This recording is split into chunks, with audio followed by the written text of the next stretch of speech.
ശ്രീമതി ടീച്ചർക്കെതിരായിട്ടുള്ള കടന്നാക്രമണം അത് വലിയ രീതിയിൽ ഇപ്പോൾ മാധ്യമങ്ങളുടെ ഭാഗമായിട്ട് വന്ന ഒരു പ്രശ്നമാണ്.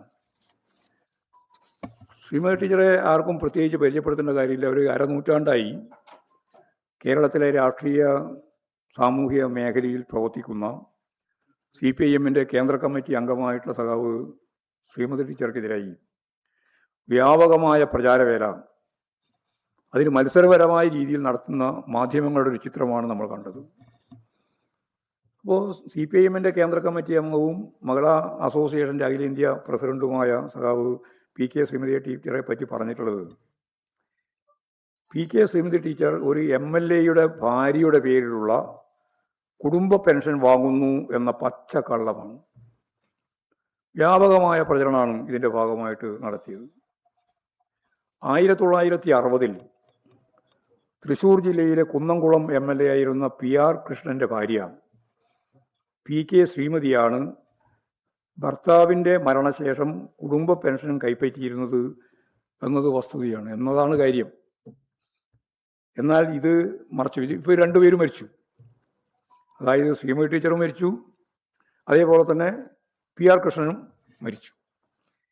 എന്നാൽ സ്വാതന്ത്ര്യ സമര സേനാനിയും കോൺഗ്രസ് നേതാവുമായിരുന്ന PR കൃഷ്ണൻ സംസ്ഥാനത്ത് അറിയപ്പെടുന്ന കോൺഗ്രസ് നേതാക്കന്മാരുടെ പട്ടികയിലാണ്.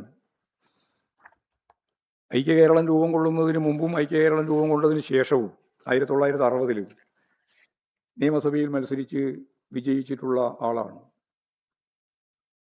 1998 ജൂലൈ 7-നാണ് അദ്ദേഹം മരിച്ചത്. അദ്ദേഹത്തിൻ്റെ MLA പെൻഷനാണ് ഭാര്യ PK ശ്രീമതിക്ക് ലഭിച്ചിരുന്നത്. PR കൃഷ്ണൻ്റെ മകൻ ഇന്നലെ മാധ്യമങ്ങളോട് ഈ വിഷയത്തിൽ പ്രതികരിക്കുകയും ചെയ്തിട്ടുണ്ട്.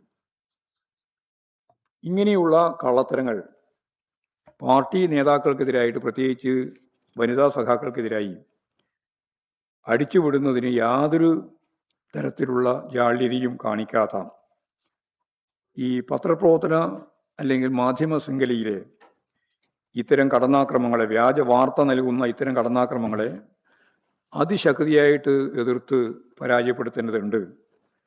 മാധ്യമങ്ങളും അത് ഗൗരവപൂർവം പരിശോധിക്കേണ്ടതാണ്.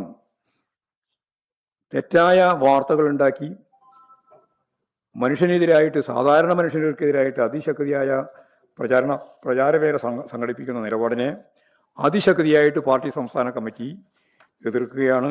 ഇന്നലെ സംസ്ഥാന കമ്മിറ്റി ഈ കാര്യം പരിശോധിച്ചിട്ട് PK ശ്രീമതി ടീച്ചറോട് നിയമപരമായ നിലപാടുകൾ സ്വീകരിക്കണം, ഒപ്പം മഹിളാ പ്രസ്ഥാനം അതിശക്തിയായിട്ട് ഇതിനെതിരായിട്ടുള്ള പ്രതികരിക്കുകയും വേണം എന്നിപ്പോൾ തീരുമാനിച്ചിട്ടുണ്ട്.